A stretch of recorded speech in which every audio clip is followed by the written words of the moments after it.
Gentlemen of Anya Legend, welcome to this training on mature men or male maturity. Really excited to bring you this training, and this is going to slot in really well with all the other training that we have been doing on emotional maturity.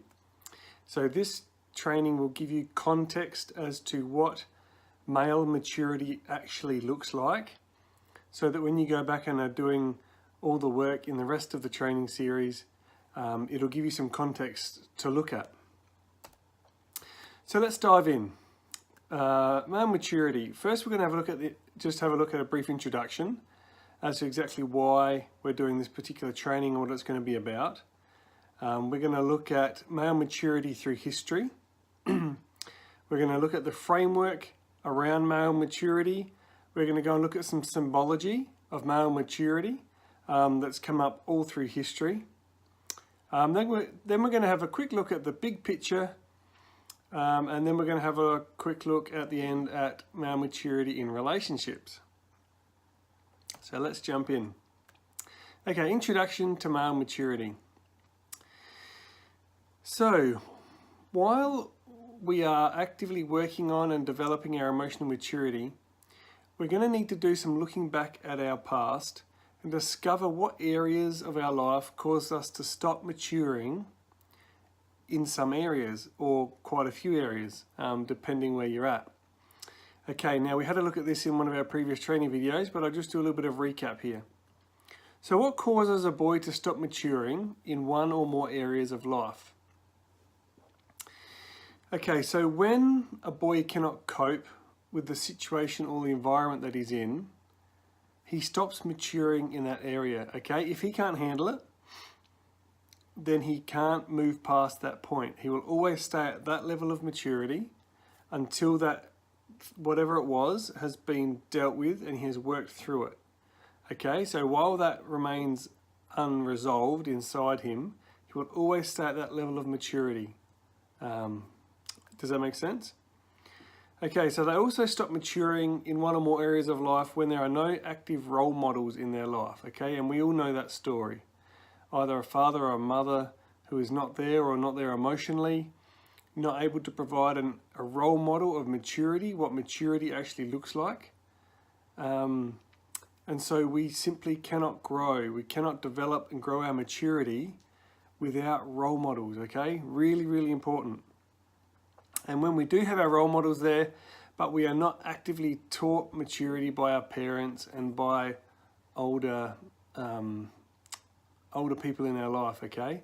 Some of this stuff has to be actively taught to children and teenagers growing up. Otherwise, we can't take it on, because how can we? We don't know it. This is not all things that automatically just we take on, okay? Obviously, or we wouldn't be learning about it today. So, when we're looking back in our childhood, if we have never seen or been exposed to healthy maturity in men, you might not know what to look for, okay? And you might not even realize that there was a problem, okay? So this is what this training is for.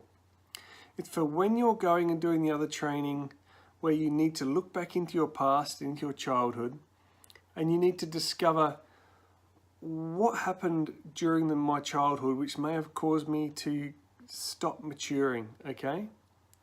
What was my environment like?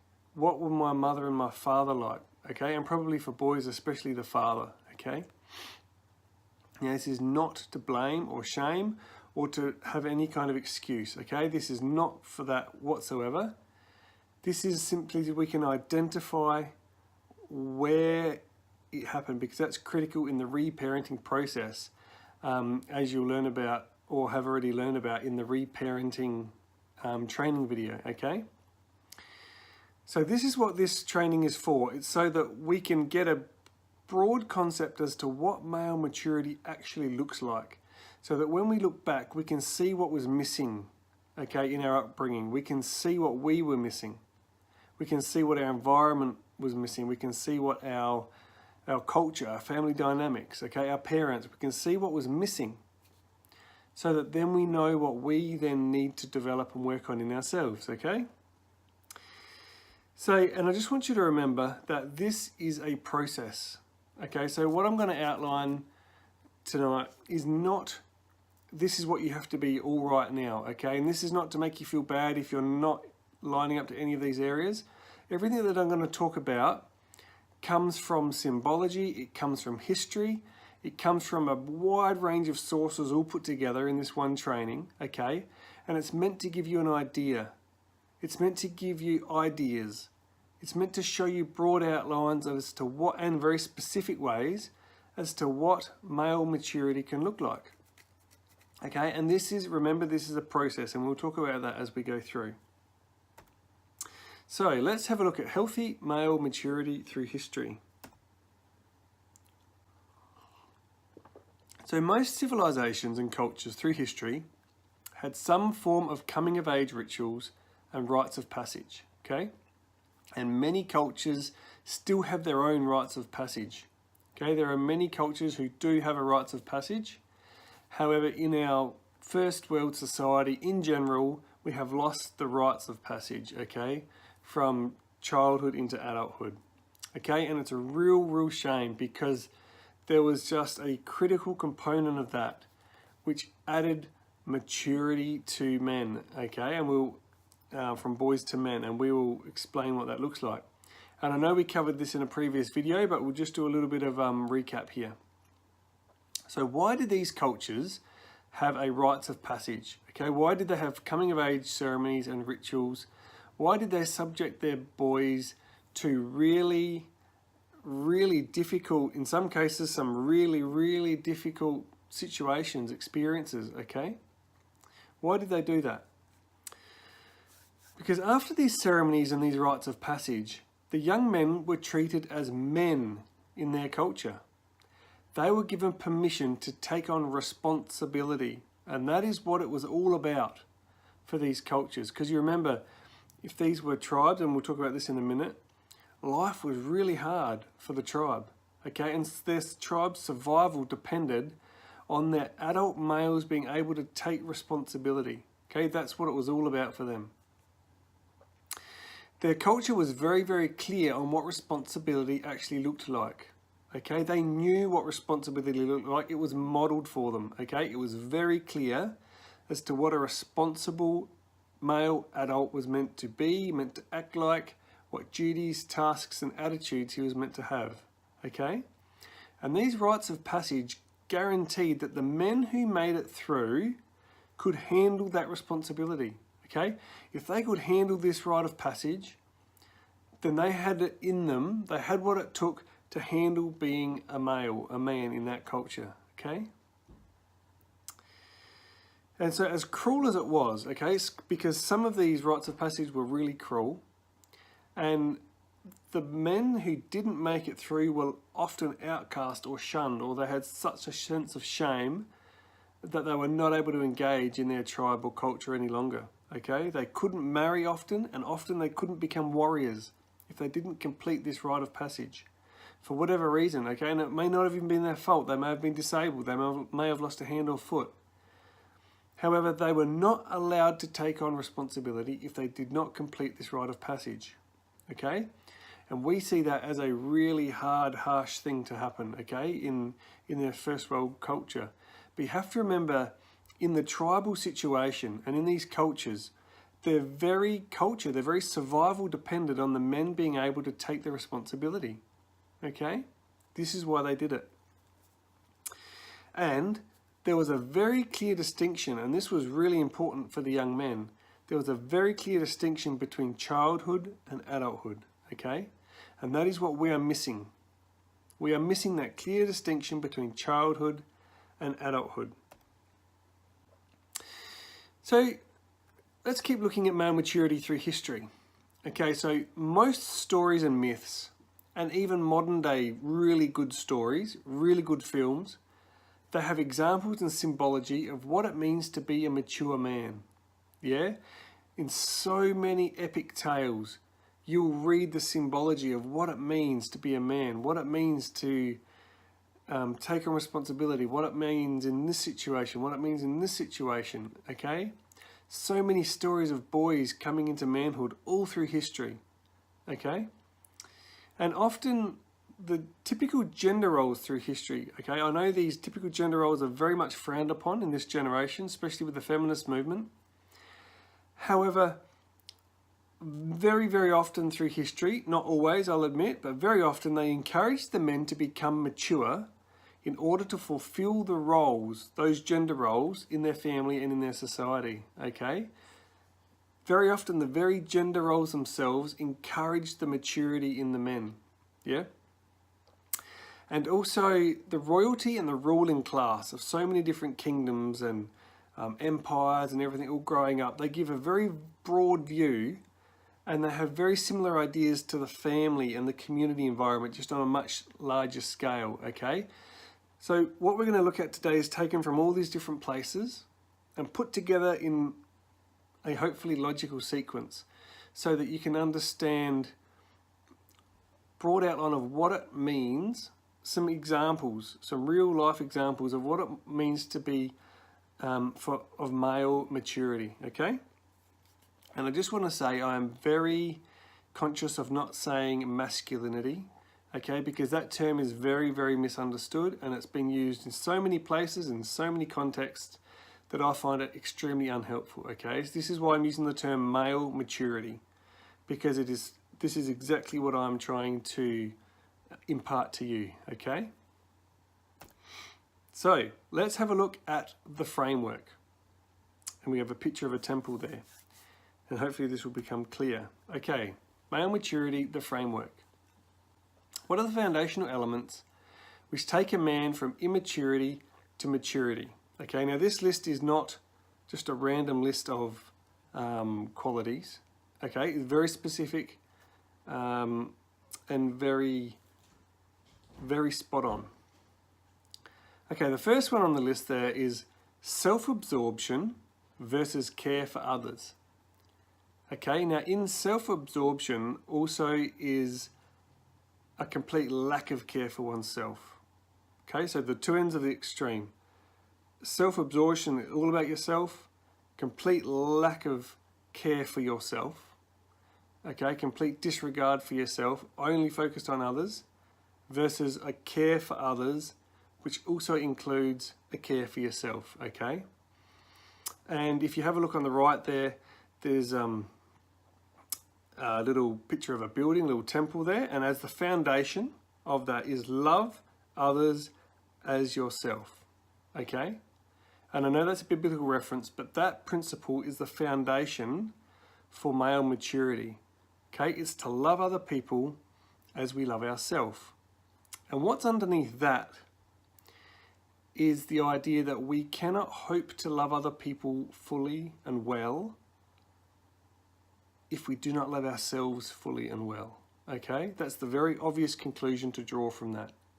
We need to fully and healthily love ourselves in order to fully and healthily love our partners, love our children, love our friends, love and work out in the community, okay? Engage with people. Okay, does that make sense? Very simple, but really, really important as a foundation for all of this. Okay, then we have four pillars which hold up this building, okay? And the first one is needs. So expecting other people to meet our needs is immaturity versus taking responsibility to get our own needs met, okay, which is maturity. Now, I've worded that very carefully, okay? It's taking responsibility of getting our needs met. It is not meeting all of our own needs by ourselves, okay? That is not what I'm saying. Just want to be really clear about that. Maturity is not needing to meet all of our own needs by ourselves, okay? Maturity is taking responsibility for getting our own needs met. We can get our needs met from external sources. We can get some of our needs met from our partner, perhaps. We can get other needs met from friends, other places, okay? But it's our responsibility to make sure that happens, okay? We cannot expect other people to fulfill our needs. And to get an idea of what your needs are, we have other training, that's come up in other training videos, okay? The next pillar is standards, personal standards. So someone without maturity will have little or no personal standards, Okay, they don't have anything that they hold themselves accountable to in order to meet their needs. Okay, so this is a progression. Whereas somebody who has solid personal standards puts those standards in place because those standards have been shown for them uniquely to work in order to meet your own needs, okay? So let's just say, for example, if we have a need of, what's a basic need? To be healthy, okay? We need to be healthy. So a personal standard for us would be to eat clean and healthy and to get some form of exercise. And we would have a standard that we regularly exercise and that we regularly eat healthy. Okay, see, that would be an example of a standard which fills a need of ours, yeah? Then the next one on the list is people with low maturity levels can have little or no personal boundaries. Okay, either we don't have boundaries, that our boundaries don't exist, or that we know our boundaries exist, but we let other people come into our boundaries and disrupt our life, okay? They could be family, it could be friends, it could be our partner, it could be our children, it could be extended family, it could just be society at large. We could just be afraid of other people in general and not have any self-worth to hold people out of our particular boundaries. Okay, whatever our boundaries are. Whereas somebody with maturity will have very solid personal boundaries, okay? And the boundaries are there to stop other people getting in the way of us meeting our own standards so that then those standards can meet our needs. Do you see how this flows? So these solid personal boundaries need to be in place to stop other people from stopping us fulfilling our own personal standards.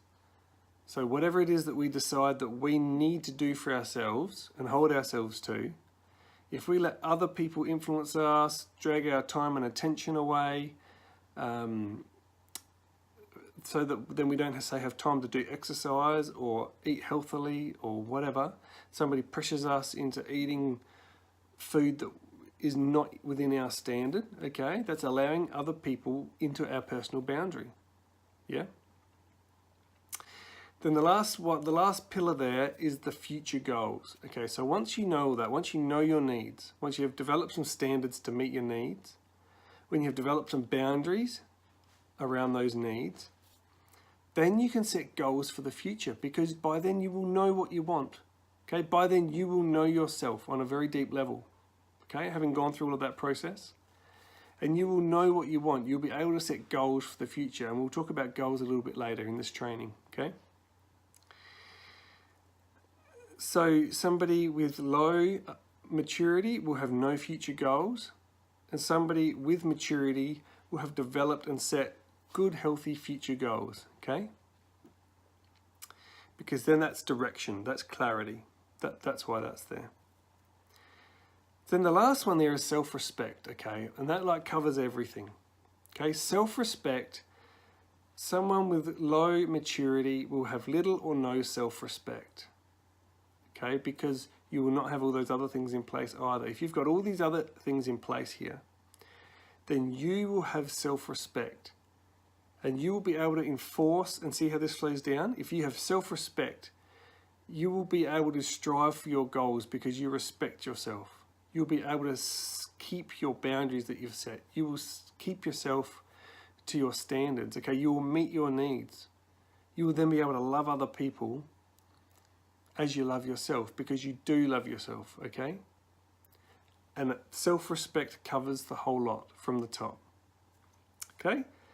You can go over this one again if you need to, but this is like the framework of maturity, how it develops, like a flow of how it develops. Now we're going to take a completely different look at maturity, okay? This is going to be far more practical. This is practical, but it'll be more like day-to-day life. What does it look like in day-to-day life, okay? And this is going to be taken from symbology, okay? There is so much symbology in the world, from ancient history, from stories, from other cultures. There is just so much symbology, which this has all been taken from. And it just gives us a really good, healthy overview of what male maturity looks like. Okay, now this is not meant to be, right, you have to tick all these off the list. Okay, although you could do that, but this is so that you can resonate with parts. Okay, this is so that you can resonate with areas where perhaps you missed out as a child. Okay, because some of these you will already have, hands down. And some areas we still need to develop. Everybody's the same. Nobody has got this whole lot figured out, I don't believe. We're always working, always growing, always learning. Okay, so let's have a look at the symbology. And the first thing we will look at is the symbol of the king. Okay, what does it mean to be a king in your life? Okay, so a king is somebody who provides, yeah? A king generates more than he consumes, and he's able to care for other people. Okay, so as a king, and this is the first one that we really need to develop. There are other places that suggest that this comes last.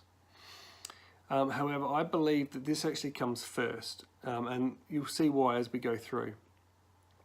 So we need to get to a point where we are generating more than we are consuming. Okay, so we're not going into debt.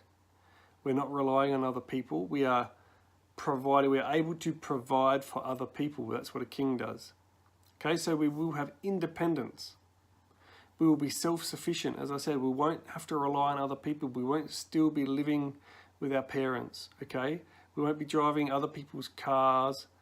We will have our place. We will have our own house. Okay, we'll have a car, transportation. We will be independent, yeah? To feel this king symbology. We will be somebody who is balanced. Okay, we will have a solid influence on the people around us. Okay, so if things are getting rocky, if there's confusion going on, we will be balanced. We will be solid. Okay, a king is solid. This is a good, healthy king. Not talking about dodgy kings, because there are other symbologies for dodgy kings. You know, the tyrant or the weakling. However, we're looking at a good, healthy model. Okay, so a king is also extremely wise. He has developed solid core values. Now that will ring a lot of bells from previous training videos, okay? This is why we're looking at core values. This is why we do the core values exercise. Because a king develops wisdom, he has solid core values with which to make decisions, and he has life's experience.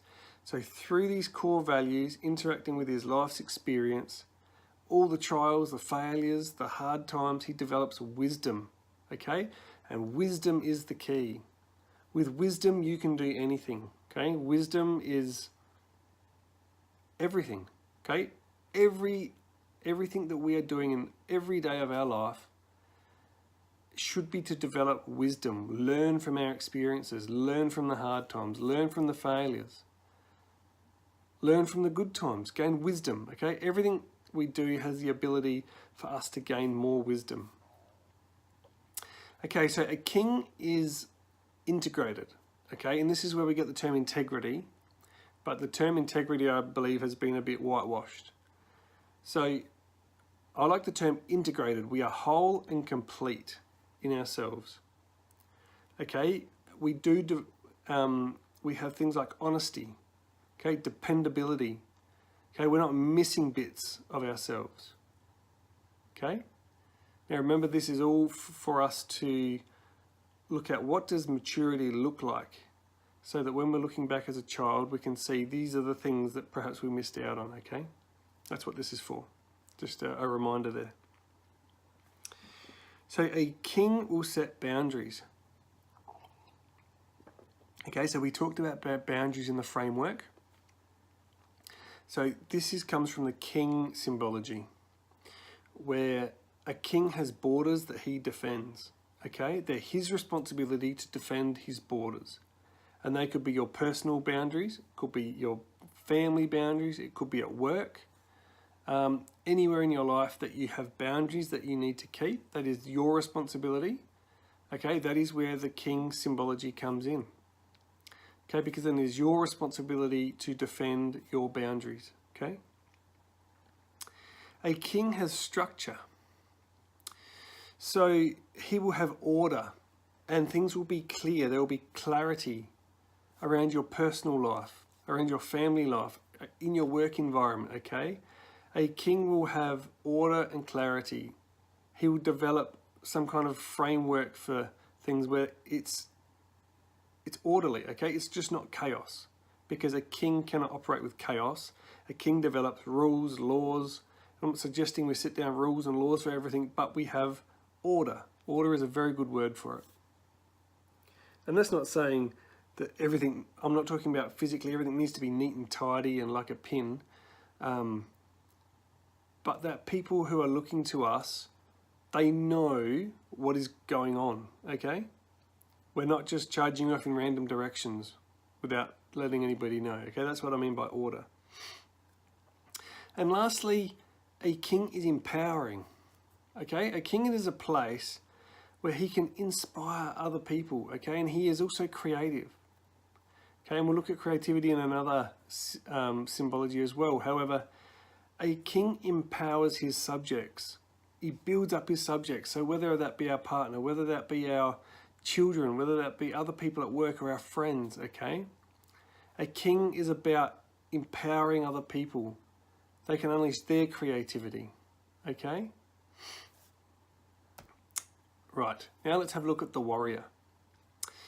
This is probably an area where the warrior has been very much diminished in this society because of the violence, understandably, because war has moved from a hand-to-hand combat to machines and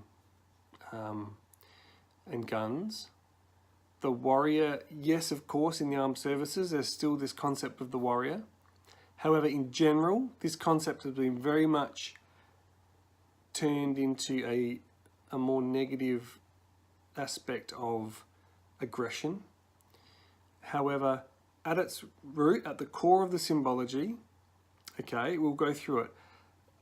For instance, point number 1, a warrior is there to protect, okay? The warrior is there to defend the boundaries or the borders of the king. So this is how the king, it's the king's responsibility to enforce his borders, and he does it with the warrior, okay? He does it with the warrior within him. Whether that's your personal boundaries, your family, your work, your friends, whatever it happens to be.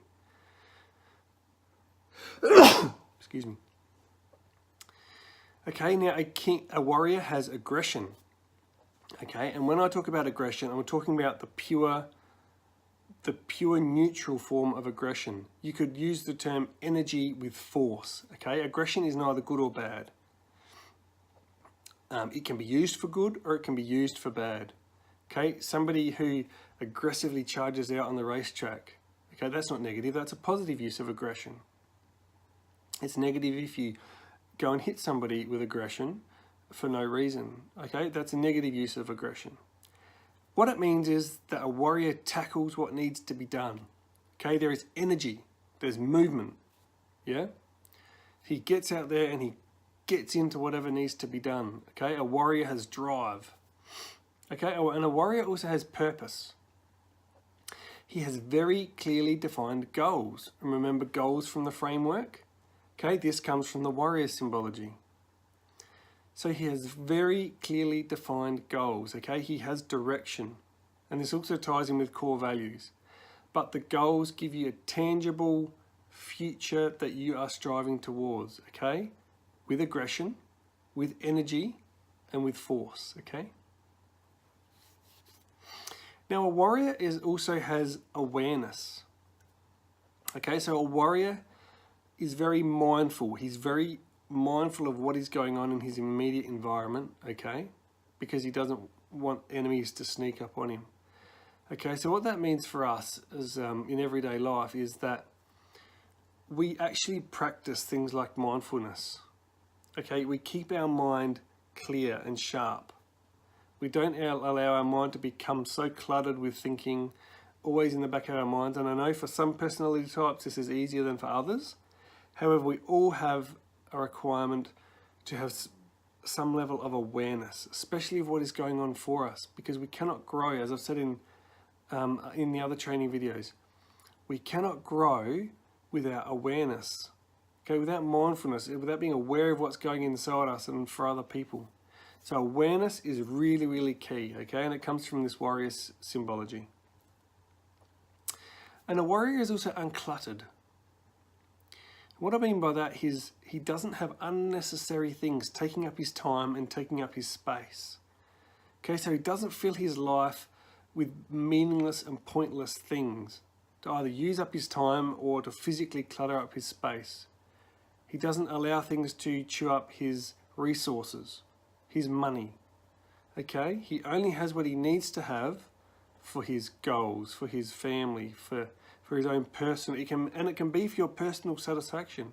Okay, we will look at the lover symbology later. Okay, there is very much an element where we need to enjoy life, but we don't clutter it up with unnecessary things, and that's the key here, the word unnecessary. Now, a warrior is also prepared. Okay, what that means is that he makes quick decisions because he has done the training.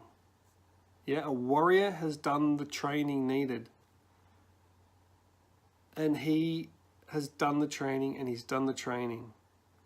And he's trained in whatever he's needed to do so that when the time comes, he can act and make decisions in real time, on the battlefield, whatever it happens to be. Okay, and so for us, that is exactly the same. We need to do the training. This is exactly what you're doing now. Okay, you are filling this warrior symbology. You are up-leveling yourself from a place of in your past where you are not able to grow because of whatever circumstances were in your life. Okay, everybody has them. There is no cause for shame here.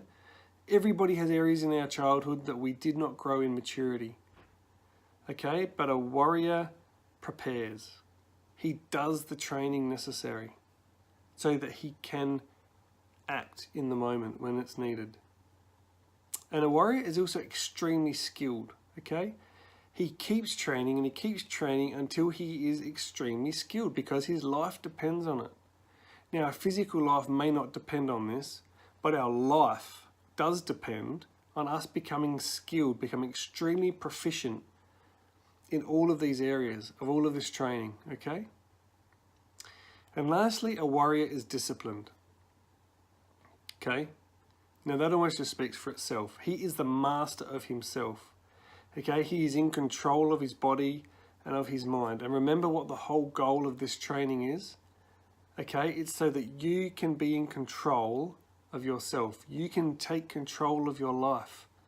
That's what this training is for.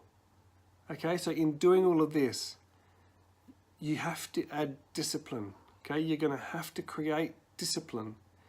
Now, for some personality types, it'll be different. Some of you personality types will need to use your willpower, and some of you will just simply have to create discipline.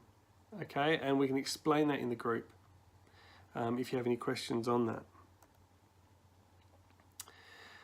So now let's look at the magician symbology. The magician sounds a bit strange, but where it comes from, the symbology of the magician is that the magician is somebody who becomes extremely skilled at something on a base level, okay? A magician is somebody who is always curious and always seeking knowledge, okay? Always seeking knowledge. Always wanting to grow and grow himself, okay? And this moves beyond the skill of a warrior, okay? A warrior's skill is there to act and to be skilled enough so that you can make decisive decisions and that you can win on the battlefield. However, a magician will become extremely skilled in whatever area you need to get skills in, okay? It's somebody who, in your area of expertise, is the man. Okay, this is your area of expertise. And a magician is always curious and always striving to know more. Okay. The magician is extremely creative because he wants to turn his imaginations and his concepts into reality. Okay, that's where this symbology comes from. Okay, remember this is all about maturity.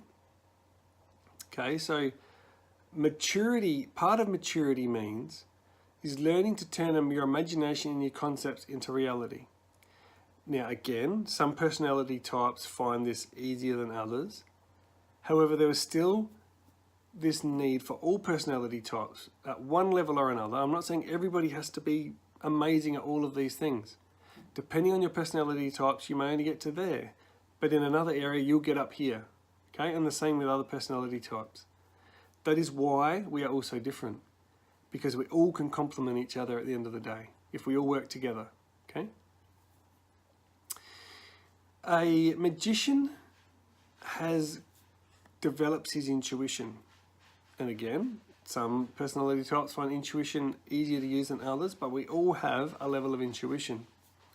Okay, so this is self-reflection. This is mindfulness in order to develop our gut feelings on things. Okay, so there will be active time spent in self-reflection, in mindfulness, in thinking about things, in order to develop our gut feelings and learn to trust our gut feelings about things. Okay, this is part of the magician symbology. Now I've got here wise sharing. Okay, a magician shares his skill and his knowledge to others. Absolutely. Okay, he doesn't hoard it all to himself, but neither does he just blast it out to anybody who'll listen. Okay, he's wise about who he shares it with. And he doesn't share it with people that it's past their maturity level, that it's past their level that they can cope with. Okay, so a magician is somebody who shares with others at their level that they can take it on, and he knows and he can sense what level that they can take this on. Okay, now similar to this training, okay, I've started with some core concepts and we've worked our way through and we're working our way through and we're working our way through. Okay, if I tried to just dump all of this on you in the first week, it would be too soon. Okay, sure, some of you watching this may have already had previous experience in some of this stuff. Yes, you may be able to take in the whole lot all at once. But most people going through this process, you need to take it in order, and you need to take it in a certain, and when you get to a certain level, you can take in the next bit. Then you need to process it. You need to put things into place. Then you can take on the next bit. And that is how it's meant to be. Okay, this is how everybody grows. Everybody starts at the beginning and works their way through. Just about everything in life. Because we start as children and we work our way through. So this is wise. Okay, so a magician is also all about growth. In every situation, he is about growth. So any setback, any discomfort, any disasters, any really bad things that happen in our life, which might otherwise send other people into a spin, send them into depression, okay? And I'm not saying depression, that was just an example, that you can have a really bad situation that sends you into depression, okay? If that's the case, highly recommend go and get whatever counselling, get whatever therapy you need to get past that depressive state in your mind, change that you can then get to a point where you can see it as an opportunity to grow. Okay? Because a magician will always see every situation as an opportunity to grow more. And this is where wisdom comes from. Wisdom comes from setbacks that we learn from. Okay? We should embrace failure.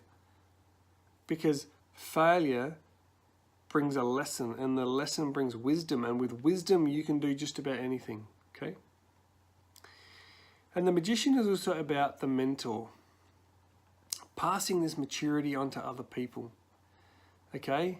In the tribe situation, it was the witch doctor, the shaman, okay? He was the magician. Yes, he communicated with the spirits and that. There is that spiritual element to the magician as well. If you have that spiritual element side to you, that's where this comes in as well. However, his job was to take the boys of the village and turn them into men. Okay? He was the one that did the rites of passage. He basically set up most of the culture. Okay, while the king had the authority, while the chief had the authority, he had the influence. Okay, so this is the magician is passing this maturity on to the next generation, passing it on to other men. Yeah? Okay, now let's look at the lover symbology. And I can guarantee this is not exactly what you're thinking about. This is not just making love, okay? The lover symbology is about being alive, okay? It is a love of life. Yeah? Okay, so the lover symbology is about being sensual in the sense of using your senses, enjoying things with your sight, okay? Enjoying things with the smell, enjoying taste, enjoying sound, music, and enjoying touch. And yes, that does include making love, but that is just one little part of enjoying life, okay? A really, really critical part of fully coming to maturity is learning to fully enjoy life. Okay, it is not all about the struggle. It is not all about the kingdom. Okay, it is not all about the gathering of information and wisdom. It is not all about... Those things provide frameworks. And this is why I believe the lover should be developed last. Because, as we'll see, one of the bottom points is about freedom. Okay, the lover is about freedom, seeking experiences, meaning and purpose. It's the far more wild. Okay, so without the structure of the king and the warrior and the magician, this is where people go straight into the lover phase, and they just go searching and just doing their own thing without any of the responsibility of the others. Okay, and that does not lead to maturity. Okay, so the lover has feeling. Okay, the lover develops his emotions. He learns to master his emotions. And this is a huge part of the work that we are doing in this training, okay? We are mastering emotions, both pleasant and unpleasant emotions, okay? We are learning to sit with the emotion. We are learning to acknowledge, and we're learning to look for the message that this emotion is giving us, because then it is the message which is the important bit. Emotions are just indicators. Our body or our subconscious are trying to tell us something, yeah? And when we understand the message of the emotion, we then act on the message, whatever that message was. We can then take action on that. Rather than just reacting to the emotion and trying to shut it down, or for pleasant emotions just trying to keep it coming. Okay, none of those things lead to maturity. It's learning to sit with the emotion, feel it, because that's what emotions are for, therefore being felt. Even if they're unpleasant, okay, emotions by themselves are not going to kill you. They may be extremely painful, but they are not going to kill you. I can promise.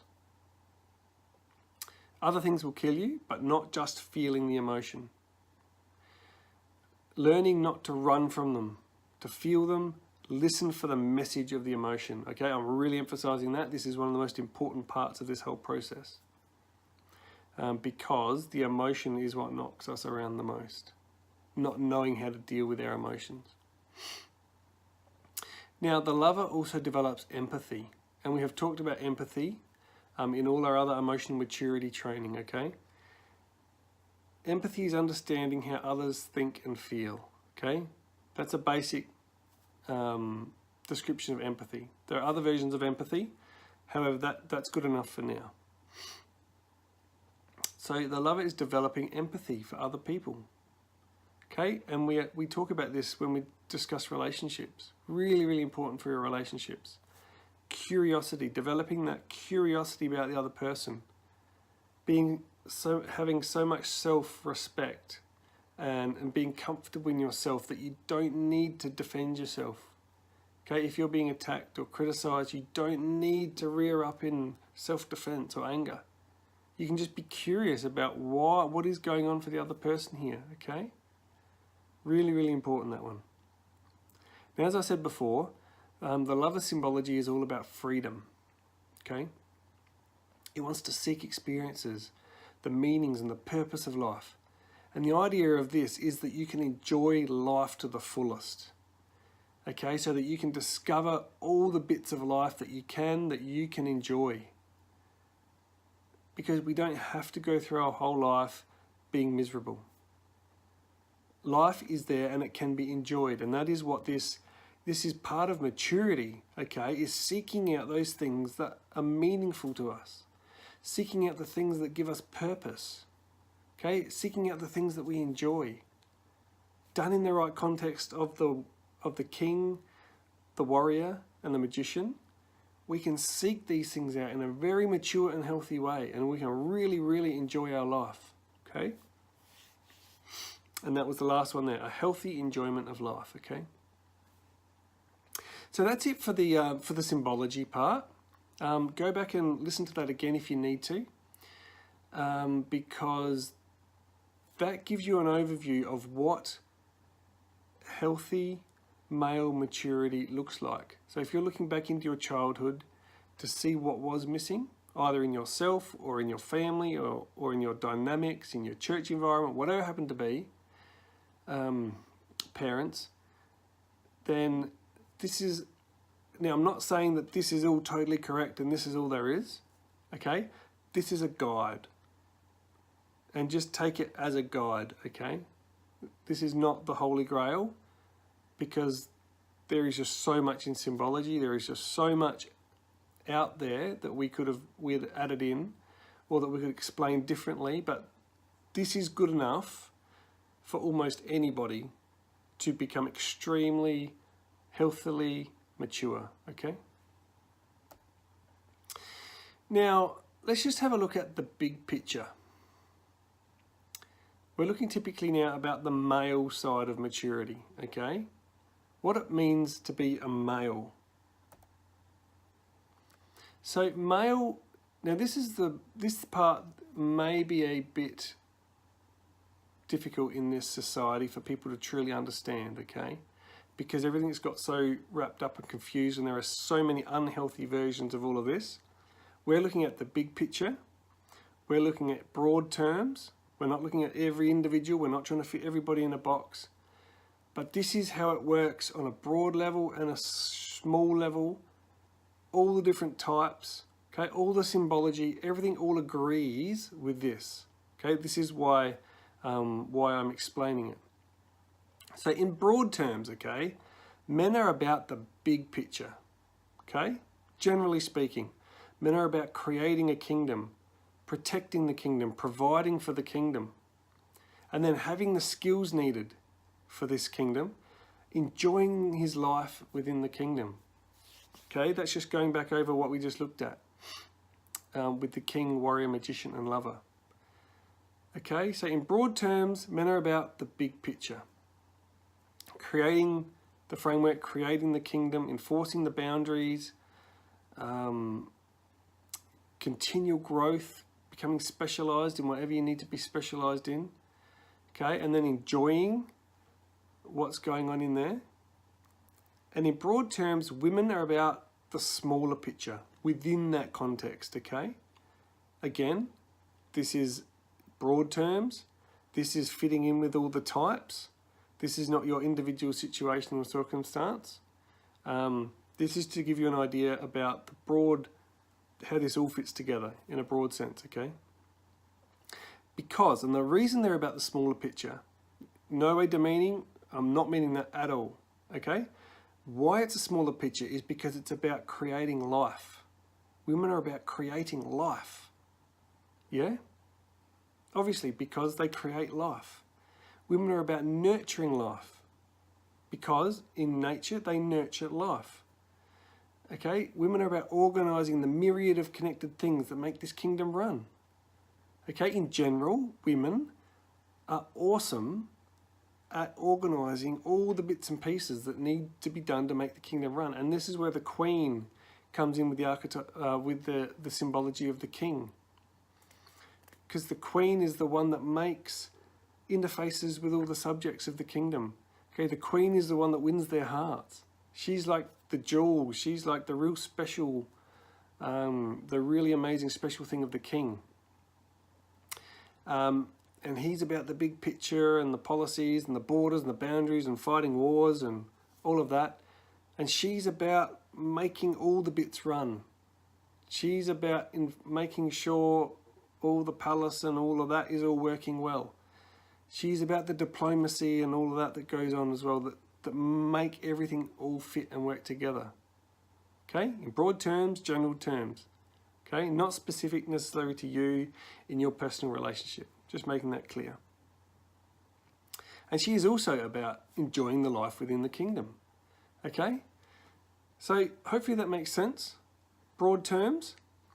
So, and the reason I say this is because there is a lot of confusion out there as to what roles am I, and we often feel that there's something wrong with me as a male if I'm not got all this attention to detail inside my home. Okay, if I'm not that sort of person. Of course, some men are. Okay, there are so many different personality types. Some men have got amazing attention to detail in their home. But in a general sense, the women have all the attention to detail in the home and the men are more concerned about their work, their career, that sort of thing. Okay, because that can be okay. Does that make sense? These things can all be perfectly normal. And I'm not saying that if it doesn't, like if in your personal relationship, it's not loving for you to be interested. Okay, I'm not saying not be interested, but if you just don't have an eye for detail or something like that, that's just one example, then that can be quite okay. Because in general terms, men are about the big picture. In general terms, women are about the smaller picture, creating, nurturing life, making everything run. Okay? Now this is the last slide, and I just wanted to talk briefly about the healthy male maturity in relationships. And basically I can cover it in 2 words. Be loving. Okay? What a woman wants from you is love. She wants to feel loved. So if you're having problems in your relationship, okay, as men, we want respect in general. We feel the best and the most loved when we are respected by our woman, okay, and from other people. But this is in the context of relationships. However, when there's conflict in relationships, okay, and I come from my own personal experience and a lot of working with couples here, when there is two-way conflict happening, almost always the man is being unloving and the woman is being disrespectful. Okay? For it to work well, and I'm talking about the man because I'm talking to you men, okay? If you are loving, it is your responsibility to be loving regardless of what your wife is, what your partner, what your woman is doing. It doesn't matter if she's being very, very disrespectful. It is your responsibility as a mature male to be loving in the relationship.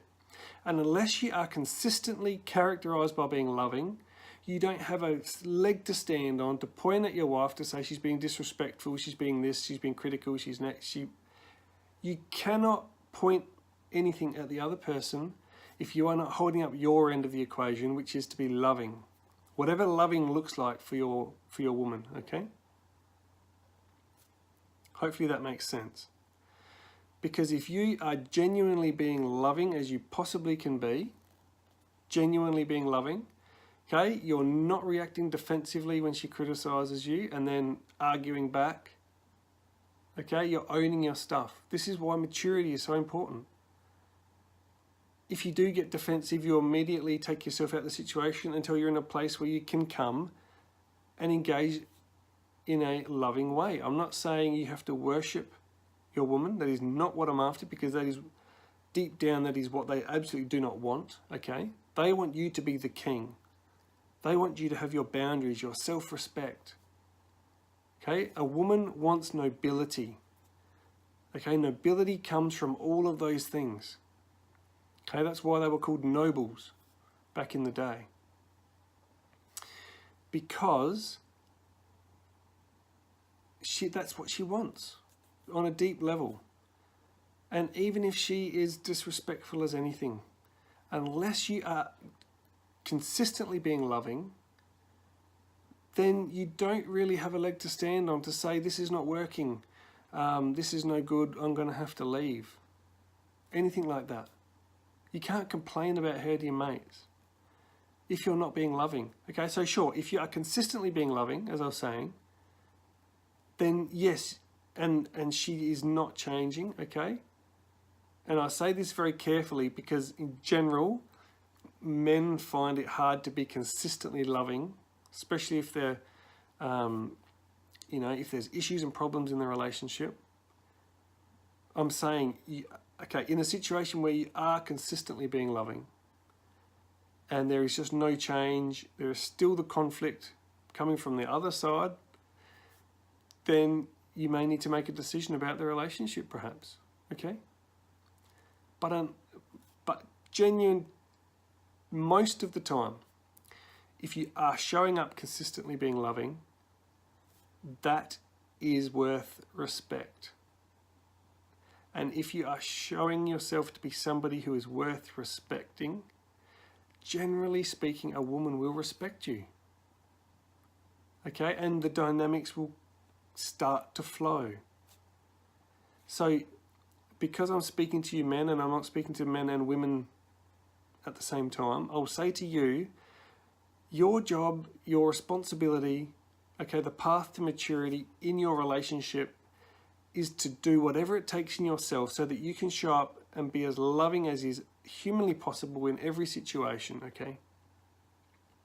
Because then all the good stuff will happen. I can almost guarantee it. The good stuff will happen, and if it doesn't, then you may need to make some decisions. But almost always a woman, because that is what a woman's heart is made for, is to be loved. They can almost not respond to that. Okay, almost regardless of what you've done, okay? I had an affair. I was looking at pornography for almost all of our marriage. I was addicted to alcohol, okay? I was not present, not available as a husband for the first 10 years of our marriage, okay?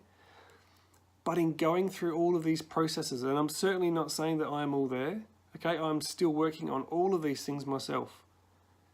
But having gone through a lot of this process and learning to love in different situations, okay, learning some emotional maturity, learning to be loving even when aren't going to naturally act loving anyway, the respect comes back, okay? It is possible.